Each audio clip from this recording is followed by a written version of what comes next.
Hello everyone, welcome back to the JNC Collectibles channel. I'm Shunping, today bringing you another deck profile from this most recent remote regional. This is actually the first remote of Rage of the Best season, so there's actually a lot of new things that kind of everyone's been working on, and so I'm excited to show everyone what I've been working on, pretty much. So before I start, some shout outs. Shout out to my team, Team JNC. Obviously, fantastic team, fantastic teammates. Shout out to other sponsors like JJ Gear TCG. Remember to check their website for whatever accessories they have. So, that being said, let's start the deck profile. So I played Snake Eye. Well, there's a lot of version of Snake Eye, so this is more in my opinion, pure Snake Eye. There isn't really anything. There is a sub engine, but it's like not the usual thing you will see. So the Snake Eye cards, the standard Flamber, Ash, Pop, 2 Oak, Diabell, Snake Eye Diabell, and then Black Witch the Diabell. Standard.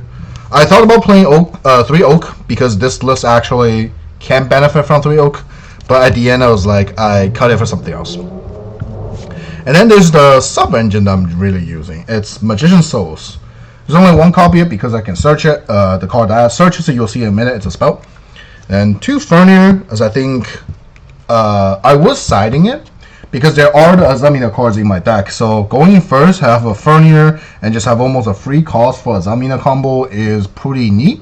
So these 2 has been my side the entire time. But I try to like siding. Like I was testing a little bit more different side cards today, so I ended up moving Furnier to the main deck. And then 3 Fuwa, 3 Droll. These, along with, let's say, the 2 Impulse and 3 Imperm, are the only hand traps in my list, in my main deck or in my whole deck. I don't think hand traps are that good. Like that's why you see 2 Impulse. I do own 3 Impulse, but I decided to choose play 2. So the deck is total 40. In my opinion, hand trap, like the things that does 1-for-1 trade, such as like Ash Blossom, Valor, those things kind of suck right now. All decks in the meta are so good at playing into those hand traps that those 1-for-1 hand traps feeling weak. That's why you don't see Ash Blossom in my list. And I honestly start thinking Ash just like not even that good a card. I'll give you the reason after I go through the whole list. And then why do I still choose Impulse? Because Impulse is still like, Impulse is a strong hand trap. Impulse is arguably one of the strongest hand trap, but it's ultimately still the hand trap. After these like floodgate hand trap, I want some sort of hand trap that I can use almost as a breaker, let's say. Like Impulse, you can hold it in your turn for their IP and other things. Or if you think they might do something, you should use it regularly as a hand trap. But Impulse ultimately is still a once per turn thing. Drawing 2 Impulse kind of is not bad but weird. And as you see, I'm not playing Fingsmith cards, so there's really no drawback for Impulse. And then that's pretty much why there's only 2. I see Impulse and Imperm as almost like more breakers than hand traps as they are. This is more similar to like the list I played, I think around May or June doing Wysis Indie. And then the spells, there's a lot. Standard, 3 Bonfire, 3 Wanted, 2 Original actually. The Azamina lines do prefer opening, like it's fine opening a lot of Sinful Spells because because Deception is a card. Deception now, just having Deception existing in the deck gives me a lot more face-up card naturally. So Original is not as bricky as before. And also Deception works very well with naturally opening a lot of Sinful Spells, so you have like free cost to do things. The standard Azamina lines will essentially access to Original. They use the Original Graveyard as a starter. So if I already open Original, I have the option to either send it, use the Graveyard effect, or I just keep it and then use the on-field effect. There are also times where I, for example, use the first Original to combo, and then I need my Poplar to search another Snake Eye spell trap that's also a sinful spoil for the cost of Azaminas. So there are only 2 cards existing in the card pool that does that. It's either another copy of original or the other like sinful spoil Snake Eye, the one that pushes. I think at the end it's just like two originals is probably better in my eyes, because the other one's almost brick. And then last but not least, the spells. I have 3 copies of Wear Off though. This is like the unique thing in my list. I like cards that can just like not only functions as an engine but also a non-engine. In my own turn, for example, if I like start with Ash to get impermed, this card just grab Poplar. Essentially, it works the same way as a Bonfire. And if I start my game, I get Mochamead. I have the option to just Wear Off those search a copy of Droll, and I draw myself to shut down their Mochami, which hasn't happened today but has happened during testing. And then worst case, if like for example Ash Poplar both go through and I need like an extender, I can just grab Magician Souls. Souls can like send away the extra copies of like different spell trap I have, turn them into real draws. And then it's also noticeably this is not once per turn. So drawing multiple copies, as long as they are alive, they're good. It does have weird pairs like Wear Off Though with Witch, Wear Off Though with Deception, that they don't really function well together. But I think this card has like so much utility for both offensively and defensively that I think this is still good enough in my list.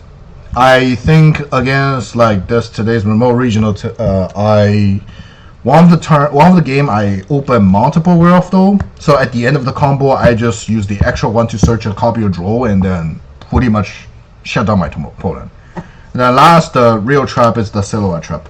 I like this one more than Azaroon because Azaroon doesn't really work on the shifter. It has to send to graveyard to negate a summon. And then Temper players now know that card, like Azaroon exists, so they should know how to play around it by just synchro summon and channeling 2 or higher. So Azaroon is never really getting its value, especially considering shifter is also the format.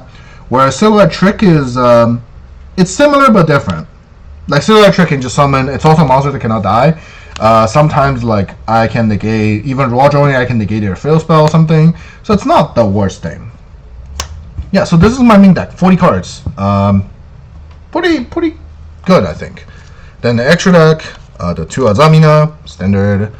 And the rest is Anima, Rabbit, SPIP, Hida, Dark, Princess, Saling, Axis, Raging, Zelantis, Nightmare, and then Eerie. Without Fiendsmith in my deck, my extra deck is pretty empty.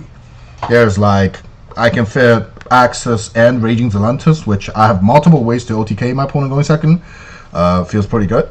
And then Eerie is my ending board. If I open Snake Eye Ash like along, my ending should be Rabbit Eerie with Princess in the Grave and IP in the back, and then Flamebird on like Flamebird pointed by the Eerie to have the negate.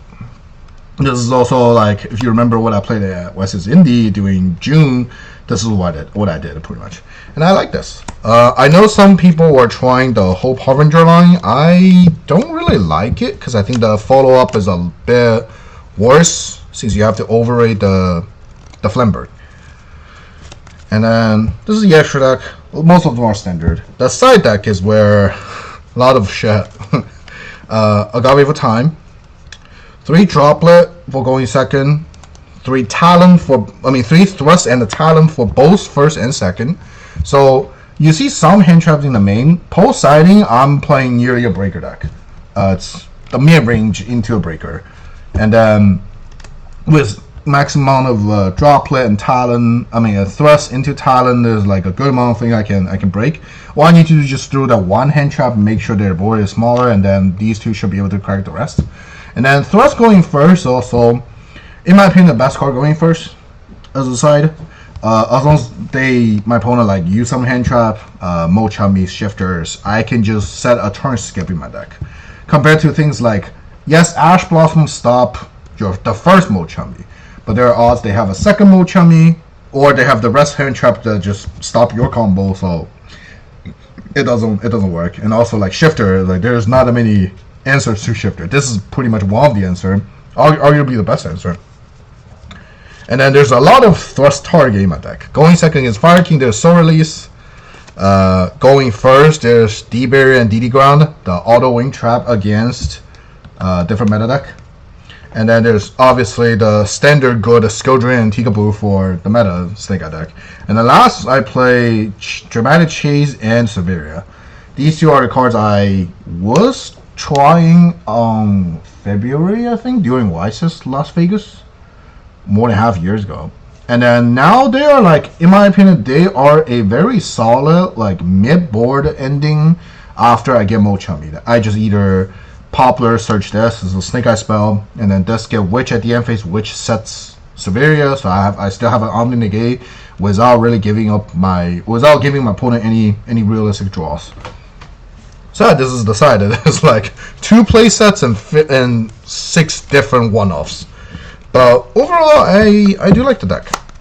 And I think there are a couple of cards that people are massively playing, but I don't think they're that good. Ash Blossom being one of the biggest one I mentioned. Ash, in the form of like defensively, it does stop the first Mo Chummy, but it loses to the second Mo Chummy. And in that sense, I think I'd rather just thrust a trap or draw myself. It doesn't matter how many Mo Chummies they have. And then Ash as a hand trap is also just weird, because like Fire King is one of the more popular deck that actually doesn't have a lot of link bodies.